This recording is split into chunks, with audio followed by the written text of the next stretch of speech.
Good morning. My name is Jim McManus. I represent Rosalina Kalanji, the mother of the young man who was killed in this case. Welcome to San Jose. I've been waiting for this for 56 years. It's nice to see the Ninth Circuit is here.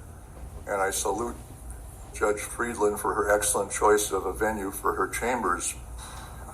May it please the court.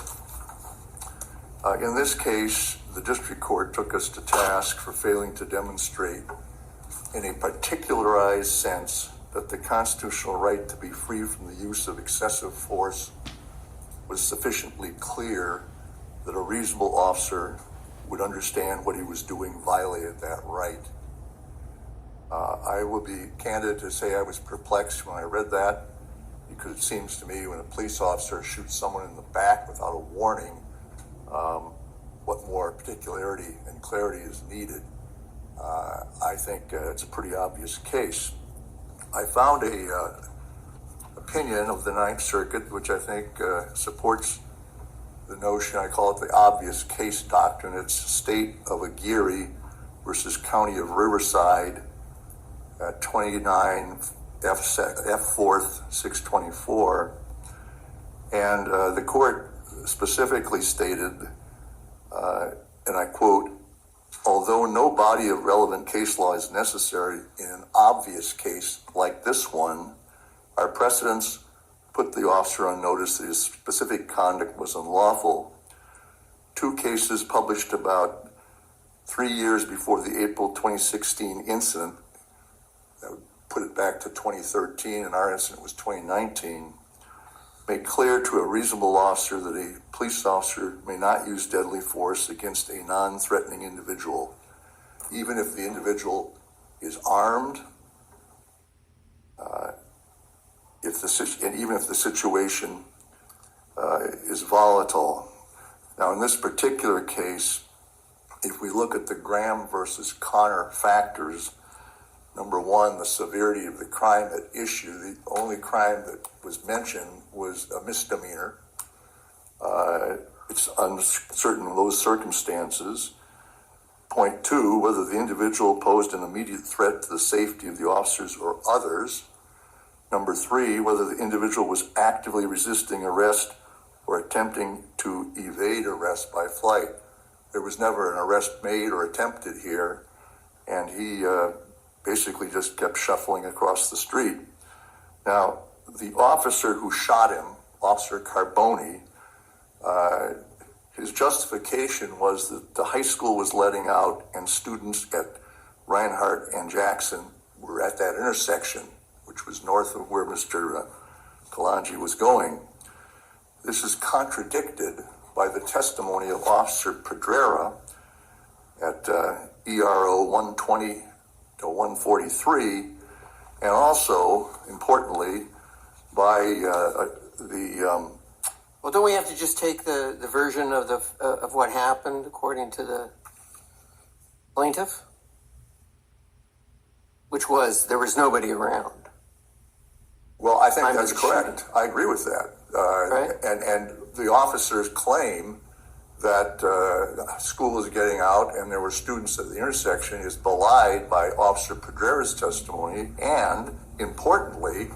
Well, what I'm just trying to say is on qualified immunity, if anybody argues that there's a factual dispute, then you really don't, a material factual dispute on what happened, and you really don't belong here. That is to say, we take the facts in the light most favorable, we resolve all conflicts, and we look at the facts in light most favorable to the non-moving party, which is your client, right? And then we ask, could a jury find a violation of the Fourth Amendment, which is your main claim? And probably yes. And then we ask, well, at the time of the incident, was the law clearly established? And I guess your main argument seems to be that the magistrate judge or the judge that ruled on this demanded basically an identical case. And your argument is, well, that's not what the Supreme Court requires. And in any event, there are cases that would lead a reasonable officer to understand you can't shoot somebody in the back under these circumstances. I would say that I'm in violent agreement with Your Honor's comments. Well, there's no need to, it's just that. No, I think you're right, and the conflict in the evidence is compelling. We submitted a video, it's ERO 162, which shows, you probably can't see it, but you should look at this video if you haven't already. Here's Carboni getting ready to shoot my guy, my client's son, I should say. And he's right here in the median. And Carboni says, well, I was concerned about students at this intersection. We don't see any students at the intersection. What we do see is a police car, which was Officer Pedrera's car, which easily could have blocked any further progress of Mr. Kalanji, and no students. And he testified at his deposition, and that's at ERO excerpts of record 120 and 143. He did not see any students or anyone at that intersection. Now, there's another conflict that Carboni, the shooter. Let me ask you, because the Fourth Amendment obviously considers whether the force was objectively reasonable, and given that Mr. Kalonji, is it Kalonji or Kalonji? I'm told his mother says that the family name is Kalanji. Kalonji had ignored the officers and was walking towards a school with a gun tucked in his waistband. That students were being released for the day. Why was it unreasonable for the officer to do what he did? Well, first of all, there's a dispute as to whether there was a gun in the waistband or not, and there's a dispute as to whether there was any concerning movement. Carboni said about the gun in the waistband. Pardon me? There's a dispute about the gun in the. I know that there's a dispute about the movement, but I didn't think there was a dispute about the gun in the waistband. Well, there were 7 police officers out there with their cars and the red lights, and the only one that testified he saw what he said was the butt of a gun was Officer Carboni. And he said before he shot Mr. Kalanji that he saw a movement of Kalanji's arm in the area of what turned out to be a toy gun. So the movement is contested, but are you contesting that it was that a reasonable officer observing the situation would have thought it was a real gun?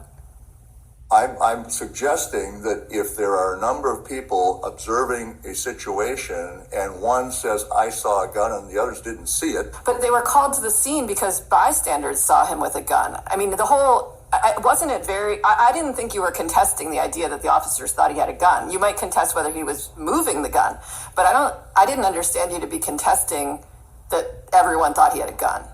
Why were they there? I mean, I don't understand that argument at all. I think that really undermines. Is that a weak argument? I guess I shouldn't make it then. But my point here is what was visible to the officer is disputed.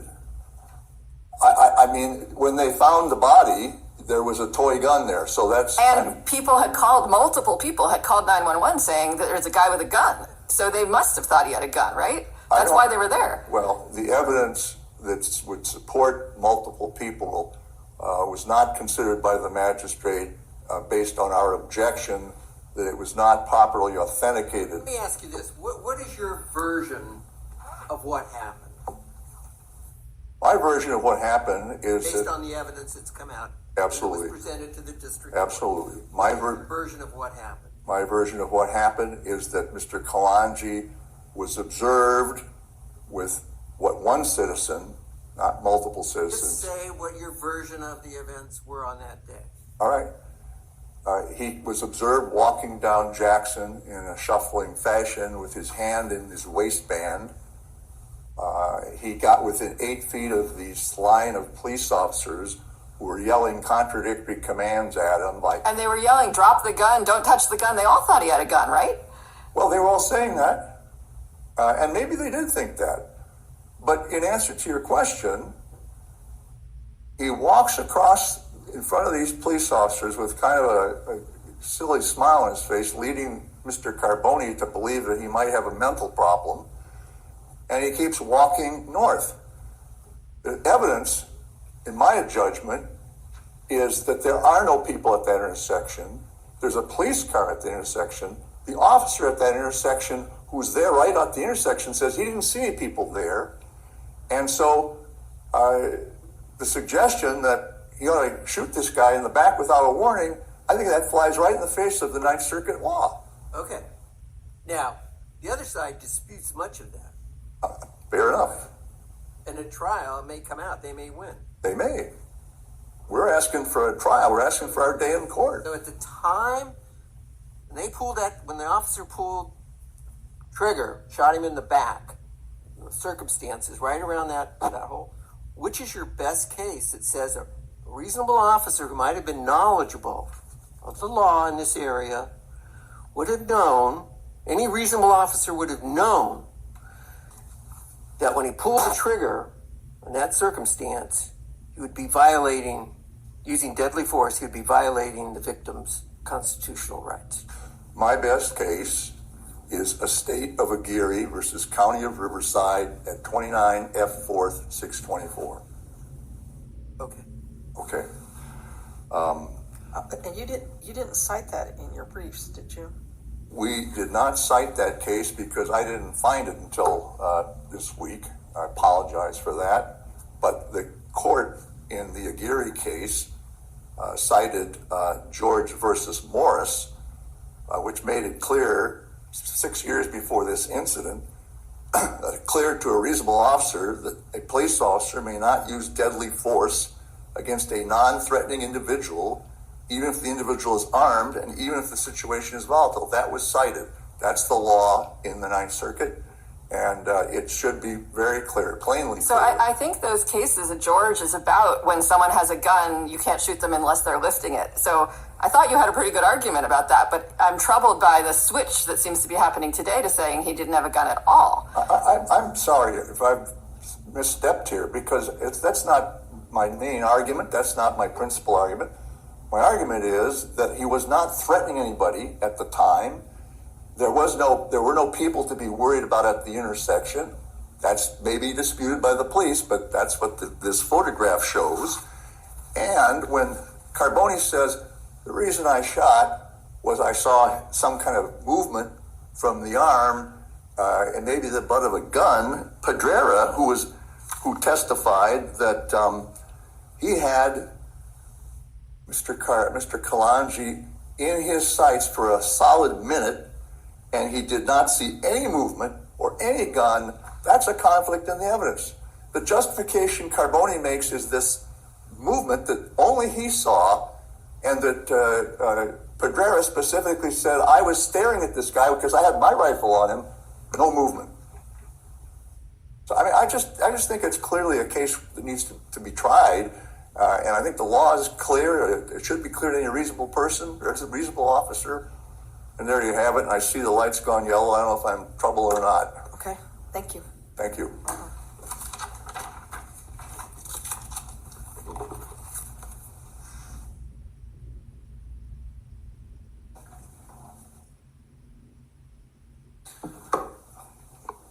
Good afternoon. If it please the court, Thomas Gray for defendants appellees. I'll get right to the question at hand. Yes, many people saw Mr. Kalanji with a gun. The 911 callers saw him with a gun. Officer. They didn't see him. The callers. The 911 callers Yes. Okay. all said they saw a gun. Officer Isenio, very early on, when Mr. Kalanji is walking southbound on Jackson and passes in front of the officers and the officers' cars with lights going, says, and I'm reading from ER 0265, the appendix to the DA's report, and I'll preview and hopefully avoid any objections. Appellants cited the DA's report at least 10 times in their opening papers. Like Judge Friedland suggested, I never understood their argument to be that he didn't have a gun. Well, I'm confused what their argument Well, was about the gun but now. you have to look at what they presented to the district court, because that's what we're reviewing. We're reviewing the district court's ruling, and he may be counsel may have misstated or mischaracterized or whatever, but we're looking at what was presented to the district court and what's presented to us. We can only assume when there may be some factual disputes about some of the key events that took place. You may have a different version. He may have a different version. But for our purposes, we have to look at the version he presented. He's the non-moving party in this instance. They're the non-moving party. So we look at the evidence in the light most favorable to them. And if there's a factual dispute there, and they prevail here, that factual dispute will be resolved at trial. But for our purposes, for purposes of qualified immunity, we're looking at the facts in the light most favorable to him. So he had a gun, right? But his main argument is that he was not threatening to anybody. He wasn't threatening the officers, and he wasn't a threat to anybody else nearby, standing, right, a passerby, right? If I may, they're using a very narrow definition of threatening in terms of pointing the gun at somebody. And I think they say that over and over in their papers, that they're pointing a gun. Right. But Mr. Kalanji's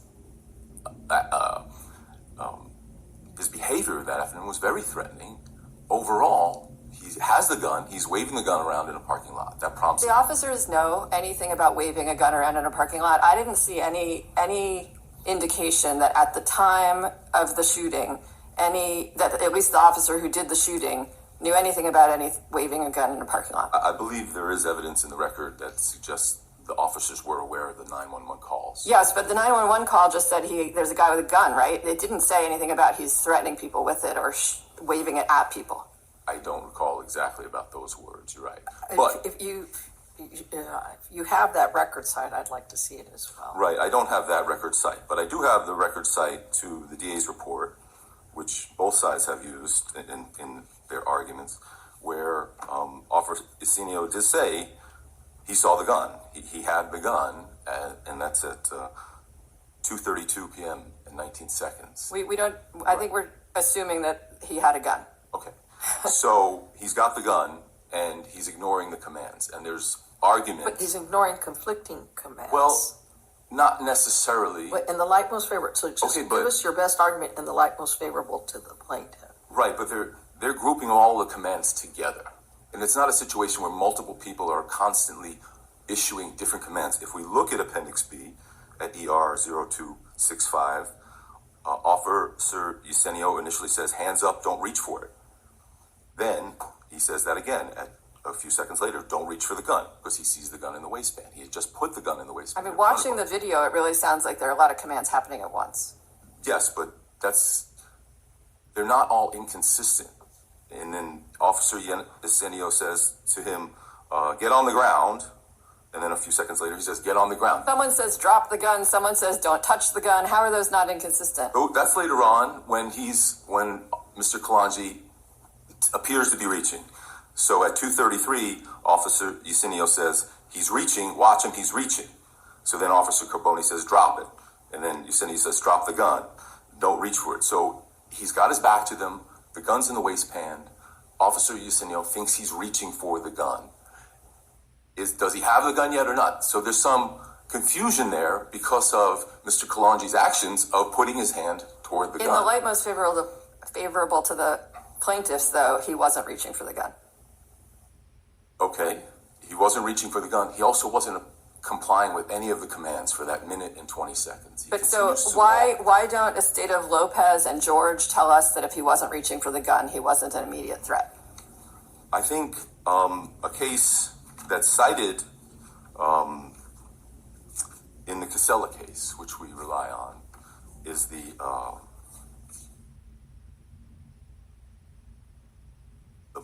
I always forget the name. 1 second, sorry.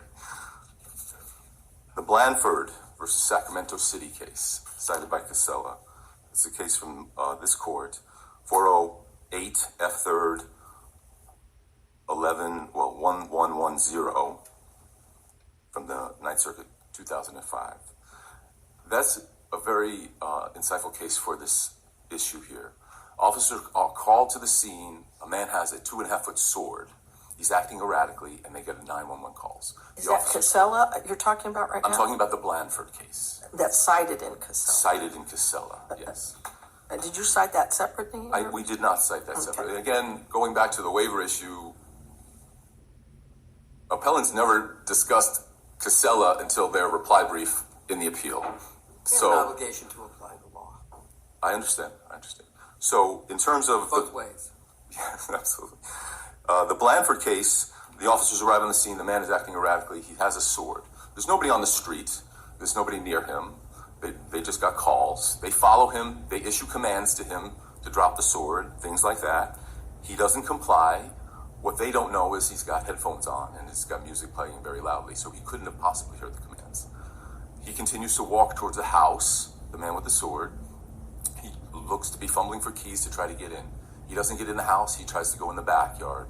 The officers are concerned that he's got this sword, he may encounter somebody in the backyard, he may try to get in the house. They don't want him to go out of his sight. They fire upon him at that point while he's trying to go in the backyard. They kick the gate down, they see him struggling to open a garage door which is attached to the house. They fire upon him again, and he then continues to hold the sword, giving commands to drop the sword. He doesn't drop, they fire upon him again, hitting him in the spine, and he becomes a paraplegic. The court granted qualified immunity because the court concluded that a reasonable officer in their position would believe that the plaintiff presented an immediate threat of serious bodily injury to the persons in the house. They didn't know if anybody was in the house. But if he got in the house, that would be an immediate threat to anybody in the house. But here we don't have a house. We have an apartment building right there as well. But I don't know how close he was because I didn't get a chance to read Blanford. But I know that you cite Casella and you say it's on point. But there, the officers were protecting bystanders. And here, if we take the facts in the light most favorable to the plaintiff, which we're obligated to do, that's not the same situation here. Well, we do have a situation where Mr. Kuhnle is approaching that intersection. And one issue that appellants have completely ignored is that it's a very busy intersection, and there are many cars at that intersection making turns and making U-turns. At the time of the shooting, Mr. Kuhnle is only 20 yards or so from that intersection, certainly within striking distance of having a gun and shooting somebody. This is the concern that the officers had. And there's no dispute. It is on the body-worn camera videos. But, so in your view, if Mr. Kuhnle had the gun in his waist and didn't touch it, just had his arms at his side, that's sufficient to shoot him? We have a very dynamic situation where he continues to walk forward, and he only Officer Carboni says he only hands not on the gun, just in his waist. That was sufficient for the officers to shoot him. I think it would depend about where he is located. Exactly. Where he's located, and And this here, instance, he shoots. and here, isn't there a dispute on whether or not he had his hand on the gun or was reaching for the gun? There's a dispute about that, or whether he would have had it in his waistband. And I think that's why this is so distinct, maybe, from some of the cases that you cited. And these excessive force cases are very difficult and very challenging. But I wanted to ask you why wasn't a warning given, or I guess, was there a warning given? It doesn't seem like there was, and whether that has any effect on our decision, and whether a less intrusive force was possible. Well, there was not a warning given that if you don't drop the gun or stop walking, we will shoot. That was not given, but that's not given in Casella either, right? So the woman in Casella with a knife. But that person's about to hit the neighbor. That's not what the evidence in that neighbor never felt threatened. She never raised the knife. Okay, but there's a neighbor right there. 6 feet away. 6 feet away. Yes, there's a neighbor there. She's got a knife. She's not lifting. She's not approaching. But the officer said, or the court felt that was still in the striking zone. And so, therefore, in the urgency of the situation, the officer was not, required to give a warning there. Here, we think because of the backdrop issue and where Mr. Kalanje was, Officer Carboni was going to lose that backdrop. And if he loses the backdrop, Mr. Kalanje is now closer to the intersection. They're in the picture, I believe, that you were showed. I didn't see it. There's a row of parked cars there. He's very close to the intersection at that time.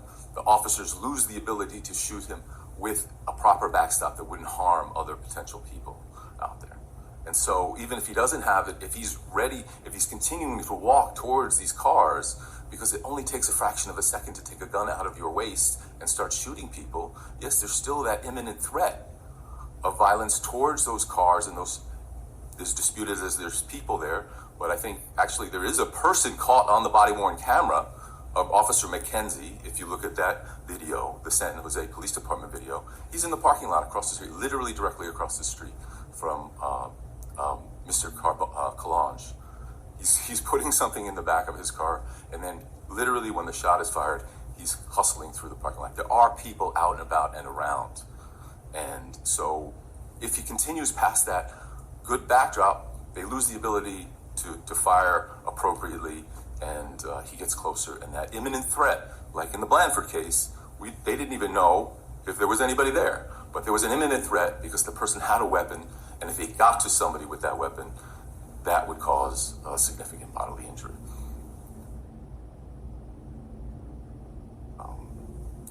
And I think we're talking about disputes of fact. I don't know that their disputes raise a triable issue of fact in terms of Officer Pedrera. When he was at the intersection, he said he was not looking around, really. He was looking in the crosswalk for a man with a gun. So he wasn't really paying attention. But we do have That's something you could cross-examine him about at trial. But at the moment, he has said there were no bystanders. He says he didn't see any, I believe. So taking the facts in the light most favorable to plaintiffs, we have to say he was there and he didn't see any bystanders. I think we assume that means there weren't any. Right.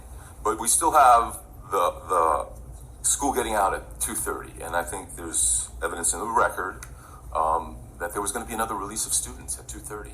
And now we're at 2:32, and Officer Yacinio is concerned about these other students that will be coming. And why not put a police car near the school and say, don't go this way?